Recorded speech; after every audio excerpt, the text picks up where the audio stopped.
Fala pessoal, passando aqui para ensinar uma técnica, talvez alguns possam conhecer, mas acredito que muita gente não deva ter visto isso ainda, né? Alguma coisa, algum vídeo no YouTube que explique. Mas existe uma técnica que a gente utiliza no Photoshop que se chama Dodge and Burn. É uma técnica um pouco destrutiva em relação aos pixels da imagem, porque a gente vai fazer um tratamento em cima da pele para ressaltar a questão de luminância e contraste, isso trazer uma percepção visual de tridimensionalidade na imagem. E aí no DaVinci Resolve isso também dá para ser feito simulando o que a gente consegue fazer no Photoshop, né, para quem trabalha com retouching de imagens. E aqui eu trouxe essa imagem como exemplo, depois de ter feito já um tratamento base aqui de imagem, tanto na pele quanto no ambiente em si. Eu vou adicionar um nó para a gente fazer o processo do Dodge and Burn. E aí, obviamente, que como a gente vai mexer com luminosidade e principalmente na pele, eu vou precisar utilizar o Qualifier para isso. Então, vamos lá, vou tentar aí contribuir com o grupo, né? E se isso servir de alguma coisa, né, fico muito feliz para você que não conhecia essa técnica e vai aprender. Então a gente adiciona um nó, e nesse nó eu vou nomear como Dodge and Burn, só para não se perder depois nas edições.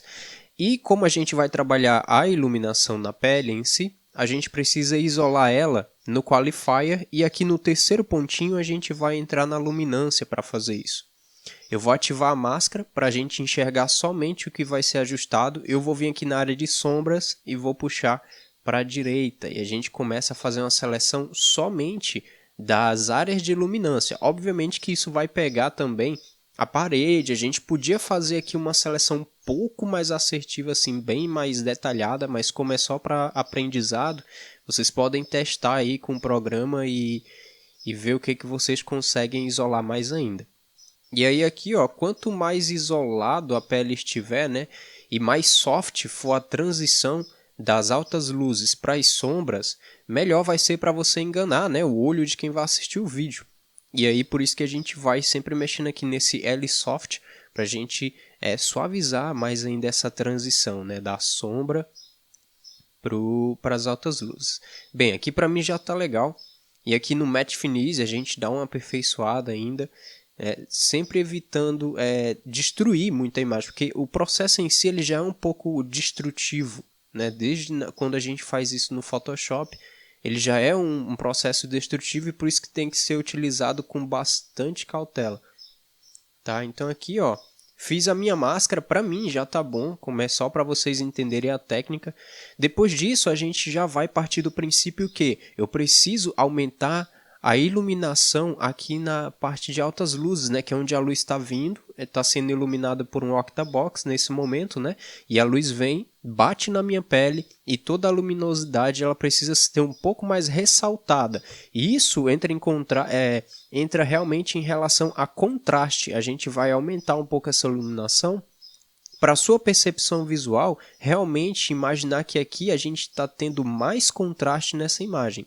Até porque o jogo que a gente utiliza de contraste, de essa transição de luz e sombra, sempre vai ser em relação a contraste, tá? Inclusive nitidez, né, que muitas pessoas se enganam e tal sobre nitidez, ela é nada mais do que contraste de arestas. E aqui o que eu estou fazendo? Eu estou aumentando o contraste nessa posição de luminância. E agora no Gain, né, você vai ali na Color Wheels e você aumenta o tanto que você acha interessante. Só que você tem que ter muito cuidado, tem que acompanhar o waveform para você não perder também informação, né? Por exemplo, você vai lá e estoura e aí você acaba perdendo as linhas, né? No caso aqui da minha testa, tem as linhas aqui de expressão, marca de expressão, e a gente não quer perder isso e deixar a imagem estourada. Então sempre, né, dosando assim, a gente pode aumentar essa iluminação, mas sempre dosando. Eu vou deixar aqui nessa iluminação e aí só desativa a máscara.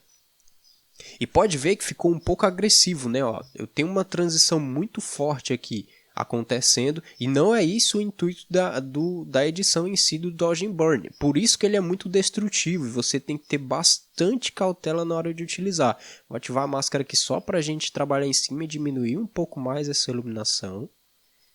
Não deixar tão forte. Vou ativar aqui para ver como é que ficou. Ok. Essa aqui é a parte do Dodge and Burn, eu posso ir ajustando aqui para ficar de acordo com o meu gosto, né? E, obviamente, a gente mexe isoladamente nesse nó, isso é o bom. Por exemplo, deixando tudo mais para baixo aqui, puxando para a esquerda, eu vejo que ele só atinge essas áreas onde ficou cinza, né? Então não pega o resto da imagem, por causa da máscara que a gente fez. Então, ó, no seu gosto, né? Obviamente, com muita parcimônia, você vai levando o Dodge and Burn. E agora que vem o lance do Dodge and Burn, eu vou desativar o nó e ativar novamente para a gente ver o antes e depois. Antes, a imagem sem Dodge and Burn e depois. Então, ou seja, a gente consegue ter uma imagem com um pouco mais de visibilidade nessas regiões do rosto e traz a questão de 3D, né? Essa tridimensionalidade que muito disso do Dodge and Burn é utilizado também na moda, né? Nas imagens de moda, assim, de modelo, né? Essas coisas todas aí, de fashion e tudo, porque realmente traz essa questão de tangibilidade para sua imagem. E aí, se por acaso você achar ainda que tá muito forte, você pode vir aqui na aba Key, e onde tem Key Output, você pode diminuir o ganho. E a gente é como se fosse aqui, você está mexendo na opacidade do nó exclusivo, né? E exclusivamente aqui a opacidade dele eu vou diminuindo. E aí você deixa mais fino ainda o tratamento, né? Aquele tratamento bem cirúrgico. Dá um Ctrl S e a gente tem o antes e o depois. Então a gente consegue trazer um peso para a imagem, né? Ó. Antes, você pode notar que aqui não tem tanta profundidade, parece que a imagem é mais flat nessa região do meu rosto. E depois do Dodge and Burn.